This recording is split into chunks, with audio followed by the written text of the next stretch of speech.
Well, hey everybody, welcome to my video about the Nintendo Wii. I thought to myself, it's high time that I talk about some video games, as it's another one of my interests.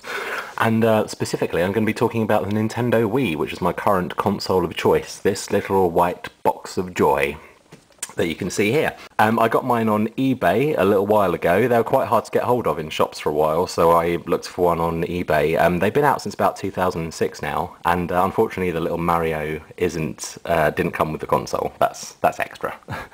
Most people have their Wii's this way up, but I decided to have mine that way up just because it's a bit more stable, as I don't actually have a base for it. As you can see around the side, there's a handy little flap which lifts down, and you can plug GameCube controllers into it. These act as controllers obviously for when you're playing GameCube games on the Wii console, and also when you're playing retro games on the Virtual Console, which I'll show you in a bit. Okay, and another important component of the Wii is the sensor bar, which sits on top of the TV, and it's plugged into the console via a little lead which goes around the back, and that's what picks up the communications, the transmissions from the Wii controller, which is here. So yeah, it looks like a remote, a TV remote, and that's kind of to make it more accessible, I think, for people who aren't used to playing consoles. And also with the console comes the nunchuck, which plugs into the controller, and you can use it in a variety of ways, as I'll show you now. Okay, so here you can see that I've got the nunchuck plugged into the controller.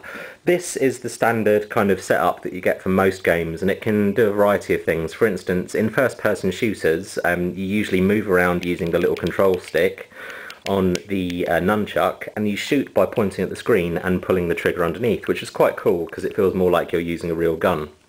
Alternatively, for first-person shooters and other arcade shooting games, you can use this little contraption which the Wii remote fits into. If you can see, it's clipped into the top there, and basically when you pull the trigger it pulls the B button underneath, and it just makes it a little bit more realistic in a way, unless you're playing House of the Dead, in which case realism has kind of gone out the window anyway. For driving games like Mario Kart, or pretty much any other driving game you can think of on the Wii, you have this steering wheel which the controller fits into, and again it just gives it a little bit more realism. It feels a little bit more like you're driving, just makes the whole experience more intuitive, and usually you'd accelerate using one of the little buttons on the controller, so it's cool and it fits nicely into the hands, as you can see. But for most games, this is the classic setup. Nunchuck in the left hand, controller in the right hand, and you'd be surprised how many different movements you can do. Like, I've got a drumming game, and it's quite cool. You feel like you're holding drumsticks. And even stuff like Mortal Kombat, it makes it a completely new play experience. For instance, to shoot a fireball, you just go like that and make movements. Or to do Sub-Zero's freeze move, you go like that. It's a little bit different to how you're used to playing computer games, just sitting there pressing buttons, but it's actually really cool. Oh yeah, and for things like Wii Sports, for tennis games, you just use the single controller and just use it as a tennis racket. Basically, it's really intuitive and very simple, and anyone can use it, which is really one of the great points of the Wii console, I think. Okay, so that's enough about the control method. I think it's about time we had a look at the console itself. When you switch the Wii on, you get this safety announcement, which I think has been on the Wii since when it came out. I know there's been some updates with things like the hand strap. That was added to the controller, or at least a new version was added to the controller, because lots of retards were throwing their controllers through their TVs and otherwise injuring themselves and knocking themselves out and that kind of thing. So it's quite a safety-conscious console. This is the main browser screen. It shows you a variety of things. If you look in the top left-hand corner, if I can get my pointer pointing, that's where the screen is for, which lets you select whichever game you've got in the console at the time. Here you've got something called the Me channel, which I'll show you in a second, and that comes with the console initially when you buy it, straight out the box. You also have an internet channel, which lets you surf the internet, as you can imagine. News channel, forecast channel. I can't actually remember how many of these were in the console when it came out of the box, but you can certainly download them almost straight away for free. Let's have a look at the Me channel.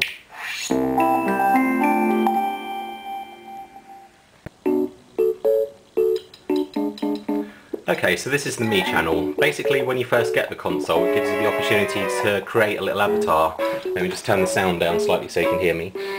It gives you an opportunity to create a little avatar version of yourself, so that when you play some of the games like Wii Sports and loads of other games now, you can actually play as yourself, which is quite cool. But of course you can create lots of other characters as well. For instance, down here we've got Batman and Stephen Fry, Hellboy, the Terminator, Obama, and Hitler. And there's me. You'll just have to take my word for it, that does look quite a lot like me.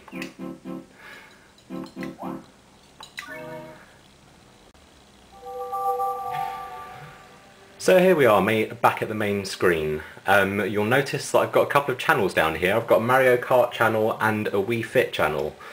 These are little channels which you can download to the console when you buy a new game. And for instance, the Mario Kart channel is quite cool because it automatically downloads new content from the internet. That can be perhaps new tracks or new challenges, so it's a good way of kind of keeping your game's lifespan going, I guess, of providing longevity in your games once you've completed them.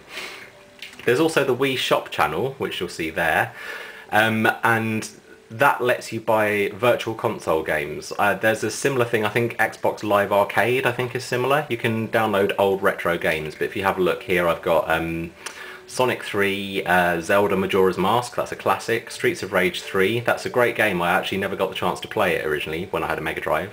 And Mega Man on the Nintendo, which is so irritating that it makes me want to eat my own feet. And I've also got World of Goo, which is a really, really cool game, and that's an example of WiiWare, which is completely new games just designed for the Wii console. They're usually quite simple, usually quite short, but they're also quite cheap, and you can download them directly to your console. So for instance, if you're a hermit, you're housebound, or perhaps you've got no legs or just don't like going outside, you can download games straight to your console. The games are really, really accurate. For instance, if we have a look at Sonic 3, you'll see that it's pretty much exactly the same as its 16-bit version. In fact, it looks even better because the Wii connects to the TV through an RGB cable, which the old consoles didn't have. They just had simple composite connection. So it looks really, really good.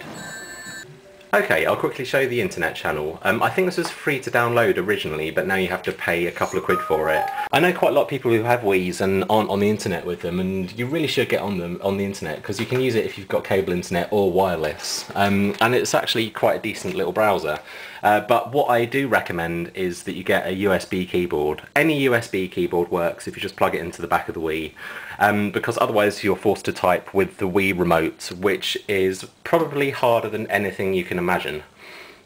So criticisms of the Wii console. I think one of the main criticisms I'd have is that the sensor bar above the TV sometimes doesn't pick up the transmissions from the remote. Especially if you're using it in very bright conditions, and my living room is usually brighter than the surface of the sun, so that doesn't help. Also, another one of the main criticisms I think is that they just don't seem to be releasing that many AAA titles for the Wii anymore, which is a real shame. I remember when it first came out, there was loads of interesting stuff, really cool games, making the most of the controller, the new control methods. But now there's kind of GameCube re-releases coming out. There's really cheap kind of, I think they call it shovelware, which is basically just kind of shitty family games, which is really cashing in on the kind of the casual market, I guess, the casual gamer market that the Wii's attracted. So there aren't really that many really good games coming out for it anymore. This year's E3 was interesting, in the sense that there's going to be a Mario Galaxy 2 apparently. Mario Galaxy is definitely one of the best games on the Wii, and I'll show it to you in a future video. And there's also going to be a new control method called Wii Motion Plus, which makes basically makes the motion control more accurate, and it maps your movements exactly. So if you're playing tennis, every single movement that you make with the Wii controller will be picked up in the tennis game, which should be quite cool.